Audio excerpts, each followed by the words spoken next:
US President Donald Trump and his deputy, J.D. Vance, are highlighting the progress made in negotiations with Iran. Trump said the war would be over very quickly. That is, despite an earlier warning the US could resume the bombing if peace talks fail.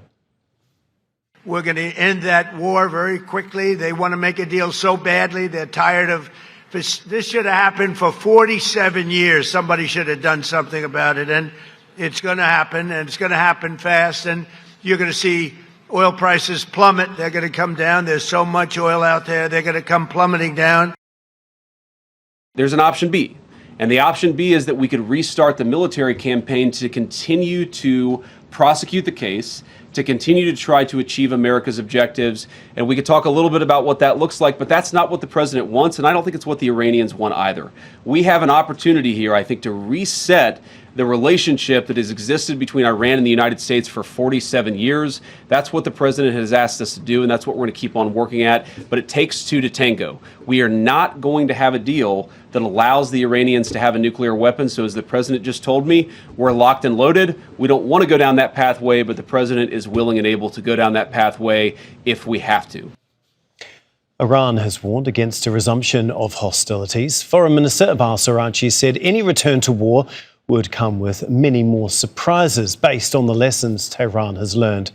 While Iran's Revolutionary Guard has issued a new threat to widen its attacks beyond the region if the US and Israel were to launch new attacks against Iran.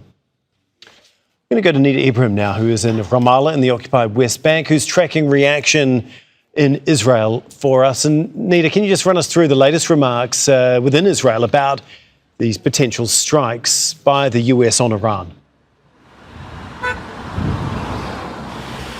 Well, they cannot wait for this strike to happen. And the question in Israeli media is when?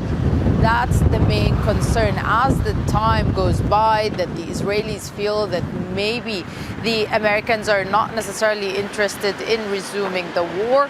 That's why they want to keep pressuring the U.S. administration in terms of trying to hit Iranian strikes. When we talk about the polls inside Israel, they believe that the U.S. has a big impact on the Israeli defense decisions, on the Israeli security establishment. Although, when you talk to Americans, they say that it was Israel that pushed the U.S.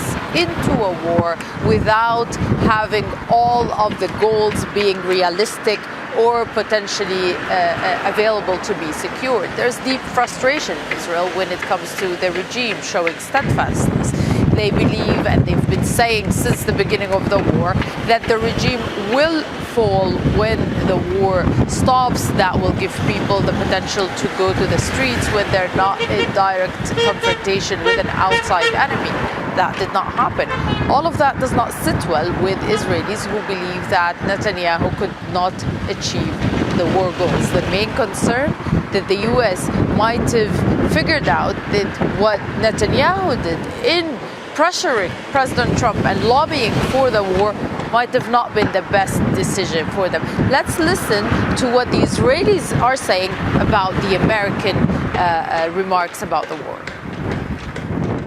The United States followed Israel into this war, and the Secretary of State of the United States said we had no choice. They chose the time. The Israeli prime minister decided when this started. Well, that's the definition of control. He had control of this war. I don't believe Donald Trump, and I also think as an Israeli, you should pause before using the phrase terror regime, since you live in a country that just murdered thousands of children in Gaza. We should all pull back a little bit on the rhetoric.